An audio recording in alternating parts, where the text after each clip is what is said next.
அபிராமி.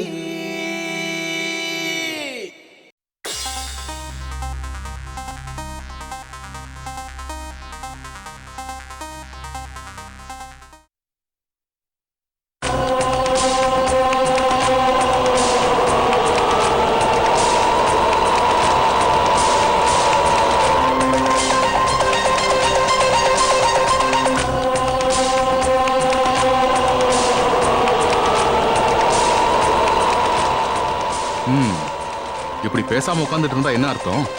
அபிராமி என்ன 2 நாள்ல கோர்ட்டுக்கு கூட்டிட்டு வர போறாங்க. கோர்ட்ல அவ என்ன சொல்ல போறான்னு தெரியல. ஒரே குழப்பமா இருக்கு. போலீஸோட என்கொயரியிலே வாய் திறக்காதவ கோர்ட்ல வந்தா வாய் திறந்துட போறா. பொதுவா இந்த மாதிரி கில்லர்ஸ் எல்லாம் ரொம்ப சின்சியரானவங்க. வேலை கொடுத்தவங்களுக்கு ஒரு நாளும் வேட்டு வைக்க மாட்டாங்க. அந்த நம்பிக்கையில நாம இருக்க முடியாது. கோர்ட்டுக்கு போறதுக்குள்ள நாம அவளை ஏதாவது செஞ்சாகணும். நீ என்ன செய்ய போற தேவராஜ்? அவளுக்கு மாலையை போட்டு வாழ்த்தி அனுப்ப போறியா? மலர் வளையம் வச்சு அபிராமிக்கு அஞ்சலி செலுத்த போறேன். இந்த மாதிரி நிறைய கேட்டாச்சு. வாய் இருக்குன்றதுக்காக வார்த்தையை விட்டுறக்கூடாது. செஞ்சு காட்டணும். செஞ்சு முடிச்சுட்டு தான் அண்ணாச்சி வந்திருக்கேன். என்ன சொல்ற தேவராஜ்? அபிராமிய கொன்னுட்டியா? கொன்ன மாதிரி தான். நீ என்ன சொல்றன்னு எனக்கு புரியல. அண்ணாச்சி, உங்களுக்கு ஒரு கதை சொன்னா புரியும். எங்க டிபார்ட்மெண்ட்டுக்கு வேண்டப்பட்ட ஒரு அக்யூஸ்ட் ஜெகதீஸ்வரின்னு. அவ என்ன சொன்னாலும் கேட்பா. எவ மனுஷனுக்காக செய்றா? எல்லாம் பணத்துக்காகத்தான். பணத்தை கொடுத்தா அவ எந்த காரியத்தை வேணா செஞ்சிருவா. அண்ணாச்சி, 2 நாளைக்கு முன்னாடி அவளை சந்திச்சுட்டு வந்தேன். அவளை சந்திச்சு அவளுக்கு 5 லட்ச ரூபா பணத்தையும் கொடுத்து அபிராமின்னு ஒருத்தி உள்ள வந்திருக்கா. அவளை நீ என்ன பண்ணுவே எனக்கு தெரியாது, தீத்துருன்னு சொல்லிட்டு வந்திருக்கேன். அதெல்லாம் நான் பார்த்துக்கிறேன் சார். அந்த பொறுப்பை என்கிட்ட விட்டுட்டீங்கல்ல, கொல்லாம விட மாட்டேன். அபிராமி எங்க ஆளுங்கிட்ட அநியாயத்துக்கு அடி வாங்கி குத்துயிரும் கொலையுருமா ஜெயிலில் கிடக்குறா. எல்லாம் இந்த ஜெகதீஸ்வரியோட உபயம். உனக்கு அறிவில்ல, ஆளுங்களுக்கும் அறிவில்ல. அவளை சமையல் கட்டிலே சமாதி ஆக்குறத விட்டுட்டு இவனத்துக்கு கையை வெட்டிக்கிட்டா. முட்டாள்தனமா பேசாதீங்கம்மா. கொல்லி கட்டை எடுத்து நம்ம முதுக நம்மளே சொரிஞ்சிக்க முடியாது. லாக்அப்ல இருக்கிற ஒரு கைதியை கொல்றது ஒன்றும் சாதாரண விஷயம் கிடையாது. அதுல 1008 ரிஸ்க் இருக்குது. ஏன் கொன்ன, எதுக்கு கொன்ன, என்னத்துக்காக கொன்னு, அதுல 58 கேள்வி வரும். அவங்க ஆளுங்க நம்மள போடுவாங்க, நம்ம ஆளுங்க அவங்கள போடுவாங்க. இது ஒரு தொடர்கதை மாதிரி ஆயிட்டு இருக்கும். அபிராமியோட சாவு கொலையா இருக்க கூடாது, தற்செயலா நடந்ததா இருக்கணும். அப்பதான் நம்ம மேல யாருக்கு சந்தேகம் வராம இருக்கும். நீ சொல்றதெல்லாம் ஓகே தேவராஜ். ஆனா நமக்கு டைம் அதிகம் இல்ல. இருக்கிற 2 நாளைக்குள்ள அபிராமி இயல்பா செத்து போனாங்கிறது சாத்தியம் இல்லாத விஷயம். அதை பத்தி நீங்க கவலைப்படாதீங்க அண்ணாச்சி. முத மாதிரி நான் ஒத்தால இறங்கி இந்த ப்ராசஸ்ல இறங்கல. ஒட்டுமொத்த கூட்டத்தை இறக்கி வச்சிருக்கேன். எல்லாம் கண்ணி வெடி மாதிரி அங்கங்க காத்துக்கிட்டு இருப்பாங்க. இவ கோர்ட்டுக்கு போறதுக்குள்ள ஏதாவது ஒரு கண்ணி வெடியில் சிக்கி செதறி போயிடுவா. இவ செத்துட்டாங்கிற நல்ல விஷயம் சொல்றதுக்காக உங்களை வந்து பாக்குறேன். தேவராஜ், பணம் வாங்கிட்டு போ. தெய்வான, கலெக்டரை கொலை பண்றதுக்கு பணம் செலவு பண்ணது போக இப்ப நம்மளையே நாம காப்பாத்திக்கிறதுக்கு பணம் செலவு பண்ணணும்னு நினைச்சா எனக்கு வேதனையா இருக்கு. அண்ணாச்சி, எனக்கு பணம் தேவையில்லை. இந்த அசைன்மெண்ட்டை நான் பணத்துக்காக பண்ணல, என் பர்சனல் பகைக்காக பண்றேன். அவளுக்கு நான் அந்தாதி பாடிட்டு அப்புறம் வந்து உங்களுக்கு எல்லாம் துதி பாடுறேன்.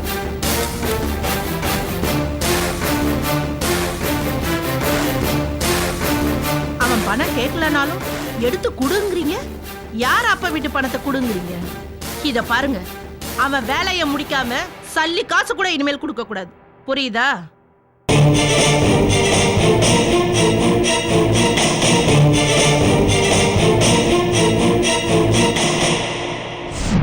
கோகிலா,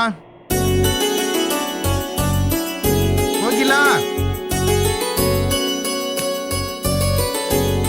நான் கிளம்புறேன். ஈவினிங் ஒரு பார்ட்டி இருக்கு, வரதுக்கு கொஞ்சம் லேட் ஆகும். பார்ட்டினா எப்படி? ட்ரிங்க்ஸ் எல்லாம் உண்டோ? பார்ட்டினாவே ட்ரிங்க்ஸ் தானா? என்ன பேசுற நீ? எவ்வளவு பெரிய பார்ட்டியா இருந்தாலும் நான் குடிக்கிறதுல நோக்கு தெரியுமில்ல. தெரியும்னா, ஆனா எல்லாரும் எல்லா நேரத்துலயும் ஒரே மாதிரி இருக்கிறது இல்லையே. என்ன சுப்பிரமணியன் நினைச்சியா? குடிக்க கூடாதுங்கிறதுல நான் கண்ட்ரோலா இருக்கேன். அவங்க கூட இப்ப குடிக்கிறது இல்ல. ஆமாண்ணா, விஜயோட மறப்போ மன்னிப்போங்கிற அப்ரோச் ரொம்ப நல்லா ஒர்க் அவுட் ஆயிருக்கு. அதுக்கு விஜிக்கு தான் தேங்க்ஸ் சொல்லணும். அத்திம்பேர் அக்கா, அத்திம்பேரோட தம்பி விஷயத்துல நான் சொன்னதை ஏத்துக்கிட்ட நீங்க அபிராமி அக்கா விஷயத்துல மட்டும் ஏன் ஏத்துக்க மாட்டேங்கிறேன்? ஒரு தடவை தப்பு பண்ணா மன்னிச்சிடலாம் விஜி. ஆனா தப்பு மேல தப்பு பண்ணிட்டே இருந்தா எப்படி மன்னிக்கிறது? நீங்க என்னக்கா சொல்றேன்? பேப்பர்ல படிச்ச நியூஸ சொன்னா உன் மனசு கஷ்டப்படுமேன்னு தான் நான் சொல்லல. ஆனா இப்போ உனக்கு தெரிய வேண்டிய நேரம் வந்துடுது. வெளியில 2 கொலை பண்ண அபிராமி ஜெயிலுக்குள்ள போய் சும்மா இல்ல, அங்கேயும் ஒரு கைதியை கொலை பண்றதுக்கு முயற்சி பண்ணிருக்கா. கூட இருந்தவா தான் அவளை காப்பாத்திருக்கா. இல்ல இல்ல இதை நான் நம்பவே மாட்டேன். நீ நம்பலனாலும் அப்படி ஒரு சம்பவம் நடந்தது உண்மை. நோக்கு ஒண்ணு தெரியுமா, அபிராமி மேல போலீஸ் அந்த கேஸையும் பதிவு பண்ணியிருக்கா. இத பார், உன் அக்காவை கண்மூடித்தனமா நம்புறதை விட்டுட்டு இனிமேலாவது நெஜ அண்ணன்னு புரிஞ்சுக்கோ. Sir post.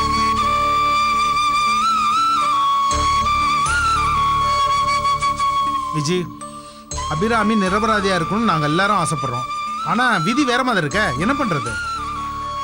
சரி, எதையும் மனசுல போட்டு குழப்பிக்காத, எல்லாம் நல்லபடியா நடக்கும். என்ன கோகிலா லெட்ரு? அபிராமி மேல இருக்கிற கேஸ் நாளன்னைக்கு கோர்ட்டுக்கு வருதா. சாட்சி சொல்றதுக்கு என்ன கோர்ட்டுக்கு வர சொல்லியிருக்கா. அக்கா தயவு செஞ்சு கோர்ட்டுக்கு போவாதீங்க அக்கா. அக்காவுக்கு ஆதரவா நீங்க இல்லைன்னாலும் பரவாயில்ல, அவங்களுக்கு எதிரா சாட்சி சொல்லாம இருந்தா அதுவே போதும்க்கா. நோக்கு கிறுக்கு தான் பிடிச்சிட்டு இருக்கு. குற்றம் செய்யறது மட்டும் தப்பு இல்ல, அதுக்கு துணை போறதும் தப்பு தான். சாட்சி சொல்றேன்னு ஒத்துண்டு இப்ப நான் போகாம இருந்தேனா அது என்ன மட்டும் இல்ல, இந்த குடும்பத்தையே பாதிக்கும். அன்னைக்கு நான் சொன்ன மாதிரியே உன்னையும் அரெஸ்ட் பண்ணிடுவா. அதுக்கப்புறம் என்ன நடக்கும்னு உனக்கு சொல்ல வேண்டியதில்ல. இதையே சொல்லி சொல்லி ஏன்க்கா என்ன பயமுறுத்திட்டு இருக்கீங்க? நான் பயமுறுத்தலடி. அபிராமிக்கு சப்போர்ட் பண்ணா நீ என்ன உயிரோடவே பார்க்க முடியாதுன்னு உன் தோப்பனார் அன்னைக்கு படிச்சு படிச்சு சொல்லிட்டு போனார்ல, நீ அதை எல்லாத்தையும் மறந்துட்டு மறுபடியும் முருகமரம் ஏறினா என்ன அர்த்தம்? இது பார், அபிராமியை காப்பாத்துறேன்னு சொல்லிட்டு உன் தோப்பனாரை எழுந்துராத. அப்பாவை நான் எப்படியாவது சமாதானப்படுத்திக்கிறேன்க்கா. அவர் உயிர் மேல உங்களுக்கு இருக்கிற அக்கறையை விட எனக்கு அதிகமாவே இருக்கு. நீங்க சாட்சி சொல்லாம விட்டுட்டா அக்கா மேல இருக்க குற்றத்தை உடனே நிரூபிக்க முடியாது. தன்னை நிரபராதின்னு நிரூபிக்க அக்கா கொஞ்சம் டைம் கிடைக்கணும் இல்லையா? இந்த ஒரு வாய்ப்பையாவது அக்காக்கு கொடுங்கக்கா. உங்க கால்ல வேணா விழுந்து நான் கேக்குறேன். சாரி விஜி, நான் என் முடிவை மாத்திக்கிறதா இல்ல.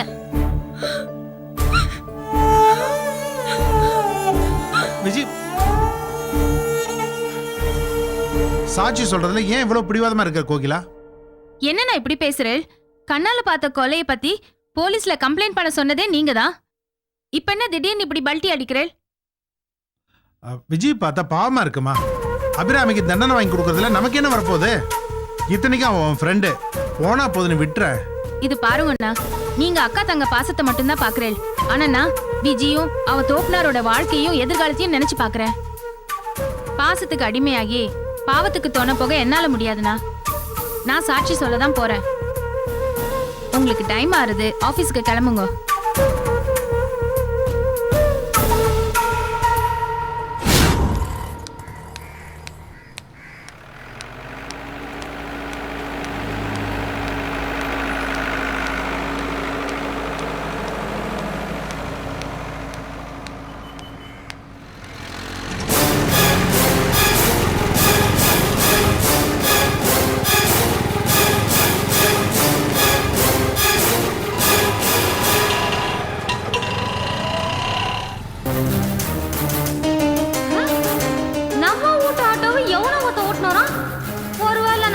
சொந்த கரெக்டோ வாடகை இதை விட்டுருக்கானா யாரும் கேட்டு பாட்டுருவோம்.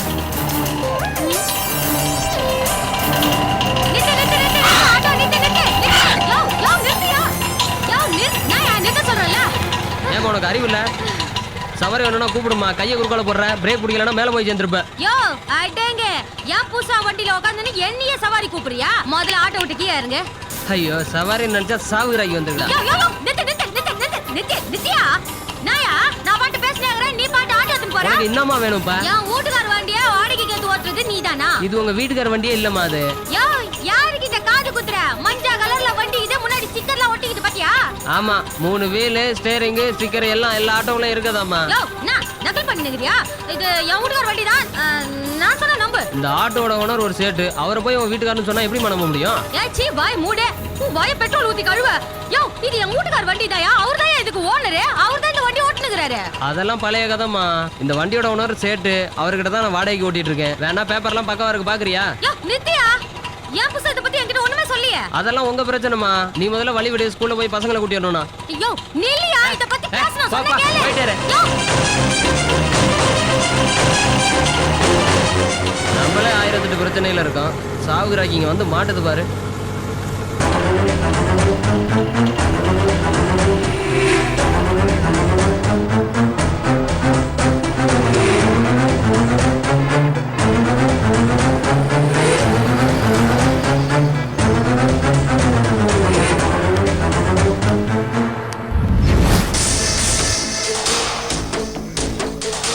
சார், ஹாஸ்பிட்டல் எனக்கு நிறைய வேலை இருக்கு.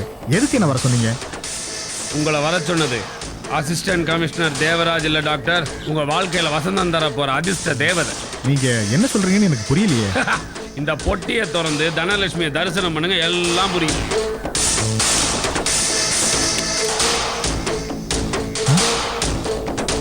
எதுக்கு சார் இவ்வளவு பணம்?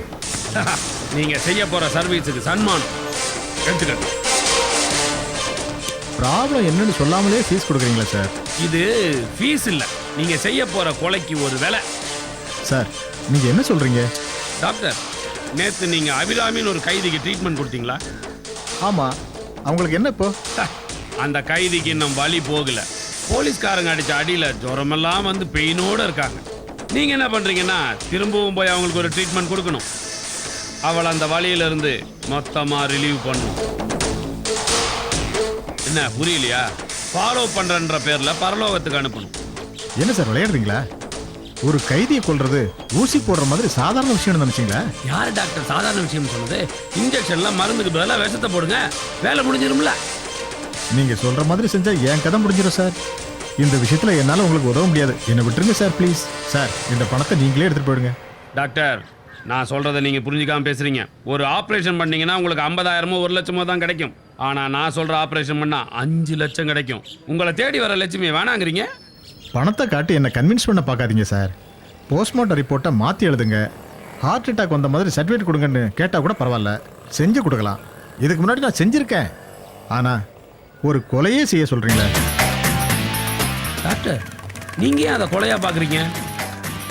ஒரு உயிரை காப்பாத்துறதும் சாகடிக்கிறதும் உங்க ப்ரொஃபஷனல்ல சகஜம். வர்ற சீரியஸான எல்லா கேஸையும் காப்பாத்திட்டீங்கன்னா அப்புறம் நீங்க கடவுள் ஆயிடுவீங்களே. எல்லா விஷயத்தையும் நீங்கள் ஈஸியாக சொல்லிடுறீங்க சார். செய்கிறவனுக்கு தான் அதில் இருக்கிற சிக்கல் தெரியும். நாளைக்கு என்கொயரின்னு வந்தா நான் தான் சார் மாட்டிட்டு முழிக்கணும். நான் விஷ ஊசி போட்ட மேட்டரை உங்கள் ஆளுங்க கண்டுபிடிச்சிட்டாங்கன்னா என்னோட நிலைமை என்ன ஆகுன்னு யோசிச்சிங்களா? கைதிங்களுக்கு ட்ரீட்மெண்ட் கொடுக்குற என்னையே ஒரு கைதியாக்கி உள்ளே தூக்கி வச்சிருவாங்க சார். அப்புறம் உங்கள் ட்ரீட்மெண்ட்டை நான் அனுபவிக்கணும் சார். 5 லட்சத்துக்கு ஆசைப்பட்டு என் ஆயுசை அடகு வைக்க சொல்கிறீங்களா? பயப்படாதீங்க டாக்டர், நீங்க பயப்படுற மாதிரி எதுவுமே நடக்காது. அதையும் மீறி ஏதாவது என்கொயரின்னு வந்தா நான் தப்பே பண்ணலன்னு அடிச்சு சொல்லுங்க. ஒரு பொய்யை 100 தடவை அழுத்தமா சொன்னோம்னா அதுவே உண்மையாயிடும். அப்படியும் நடக்கலன்னா ஒருவேளை நான் கொடுத்த மருந்து போலி மருந்தா இருக்குமோன்னு திசை திருப்பி விடுங்க. உங்களை நோக்கி வந்த புயல் வேற பக்கம் போயிடும். தப்பு செய்யறதுன்னு முடிவு பண்ணிட்டா டாக்டர், மாட்டிக்கிறத பத்தி யோசிக்க கூடாது, தப்பிக்கிறத மட்டும்தான் யோசிக்கணும். என்ன சைலண்டா இருக்கீங்க? ஆஹா, நீங்க நமக்கு சரிப்பட்டு வர மாட்டீங்க. பொட்டியை கொடுங்க. டாக்டர், எங்கிட்ட இருக்கிற பணத்தையும் பவரையும் வச்சு யாரை வேணா என்னால் விலைக்கு வாங்கிட முடியும். ஏதோ பழக்கப்பட்டவர்ன்றதுனால தான் உங்களை தேடி வந்தேன். உங்களால் முடியலன்னா சொல்லுங்க, நான் வேற ஆளை பார்த்துக்கிறேன். ஆனால் ஒன்று, எனக்கு எதிராக வேலை செய்கிறவங்க மட்டும் என்னோட எதிரிங்க இல்லை. நான் சொல்கிறத செய்யாதவங்களும் என்னோட எதிரிகள் தான். என்னோட எதிரிங்கெல்லாம் என்ன பாடுபடுறாங்கன்னு உங்களுக்கு நல்லாவே தெரியும். நான் வரேன் சார். நான் இந்த வேலையை செய்கிறேன் சார். ஆனால் பிரச்சனைன்னு வந்தா நீங்கள் தான் சார் என்ன காப்பாற்றணும். கவலைப்படாதீங்க டாக்டர், கடவுளை நம்பினோர் கைவிடப்படாருன்னு சொல்லுவாங்க. இந்த தேவராஜம் அப்படிதான்.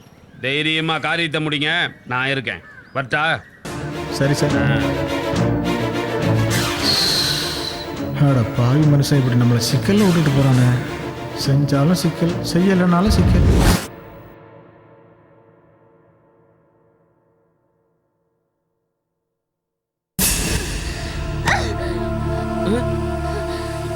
ஏய், என்னடி திமிரா உனக்கு? கொஞ்சம் கூட மரியாதை இல்லாம பைய தூக்கி அடிக்கிற? யோ, மதிப்பு மறுவாதங்கிறது 2 பக்கமும் இருக்கணும். என்ன நீ மதிக்கலன்னும் போது நான் என்னத்துக்கு உன்ன மதிக்கணும்? ஏய், இப்போ உன் மதிப்புக்கு என்ன குறைஞ்சிச்சுன்னு இவ்வளவு டென்ஷன் ஆற? யோ, மதுப்பு மருவாதானா என்னன்னு தெரியுமாயா உனக்கு? புருஷன் பொண்டாட்டிக்குள்ள எந்த ஒளிவு முறையும் இருக்க கூடாதியா? புருஷனோட எல்லா மேட்டரும் பொண்டாட்டிக்கு தெரியணும், பொண்டாட்டியோட எல்லா மேட்டரும் புருஷனுக்கு தெரியணும். அதான் மருவாதாங்கிறது. நீயும் ஆத்தா காரியமா சேர்ந்து எம்மா பெரிய மேட்டரை என்கிட்ட இருந்து மறைச்சிங்க தெரியுமா? அப்படி என்ன உலக ரகசியத்தை உங்கள்கிட்ட மறைச்சிட்டோம்? அட பாய் மன்சா, எம்மா பெரிய மேட்டரை மறைச்சிட்டு அப்படி இன்னாத்த மறைச்சிட்டேன்னு என்கிட்டயே கேக்குறிய? அது உனக்கு நியாயமாகுதாயா? ஏய் பொங்கனது போதும், அடங்கு, மேட்டருக்கு வா. யோ, நம்ம ஆட்டோ என்னத்துக்கா வித்த? அத விக்கிற அளவுக்கு உனக்கு அப்படின்னா பிரச்சனை?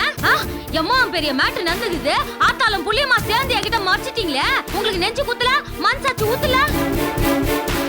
வள்ளி, இந்த விஷயத்தை கொண்டு மறைச்சி தப்பு தான் வள்ளி. வித்ததுக்காக கோவப்படுவே தவிர அது பின்னாடி இருக்கிற நியாயத்தை பார்க்க மாட்டேன் வள்ளி. அதுக்கு தான் மறைச்சிட்டேன். நியாயம் பொல்லாத நியாயம், பொல்லங்க நியாயம். விக்கிறதுக்கு முன்னாடி ஏன் என்கிட்ட ஒரு வார்த்தை சொல்லணும்னு உனக்கு தோணவே இல்ல? சரி, வித்து தொலைச்சிட்டல, அந்த பணத்தை என்னையா பண்ண? ஏதாவது புது ஆட்டோ வாங்கினியா? இல்ல வள்ளி. ஏதாவது இடம் வாங்கி போட்டியா? இல்ல. அப்ப என்னதான் பண்ண அந்த பணத்தை? வள்ளி, அபிராமிக்காக வாதாடுறதுக்கு ஒரு வக்கீல் அரேஞ்ச் பண்ண. ஆட்டோ வித்த பணம் அந்த வக்கீலுக்கே ஃபீஸா பூச்சிடி. ஐயோ யோ யோ யோ யோ யோ, யார் வீட்டு பணத்தை யாருக்கியா தூக்கி கொடுக்குற? எவ்வளவு ஒருத்தி அந்த கொலைகாரிக்காக அந்த பணத்தை தூக்கி கொடுக்குற? அதுக்கெல்லாம் ஒரு தராதரம் வேணா? ஏய், வார்த்தை அளந்து பேசு வள்ளி. என்னத்தை அளந்து பேசுறது? என் வயிறு எரியுதுயா. எனக்காக ஒரு நகை நட்டு வாங்கி கொடுத்துருப்பியா? இல்ல ஆசையா துணிமணி தான் வாங்கி கொடுத்துருப்பியா? யாரோ ஒரு கொலைகாரிக்காக இப்படி பணத்தை செலவு பண்றியே, என்னையா நியாயம்? ஏய், அக்காவை காப்பாத்துறதுக்காக நான் எது செஞ்சாலும் நியாயமா தான் இருக்கும் வள்ளி. ஆஹா, இன்னைக்கு ஆட்டோவை வித்து பணம் குத்த, நாளைக்கு என்னையே வித்து பணம் கொடுப்ப, அப்ப அதையும் நியாயம் சொல்லுங்க. யோ யோ, யாரோ ஒரு பொம்பளைக்காக என்னையே கை நீட்டி அடிச்சிட்டியா? பாத்துக்கறையா? உன்னை பாத்துக்கிறேன். இப்பவே நான் பஞ்சாயத்து கூட்டுறேன். உன்னை என்ன பண்ற பாரு. போடி.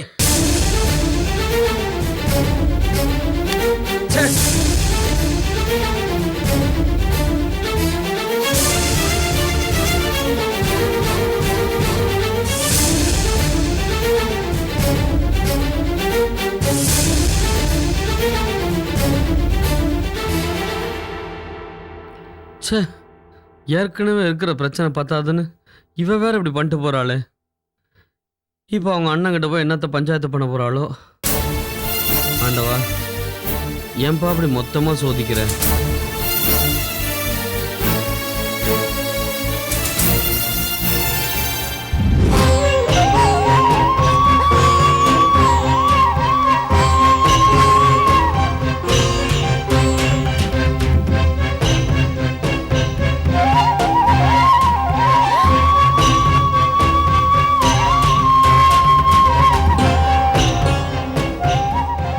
டிகிரி இருக்குமா? ஐயோ, ரொம்ப அதிகமா இருக்கே.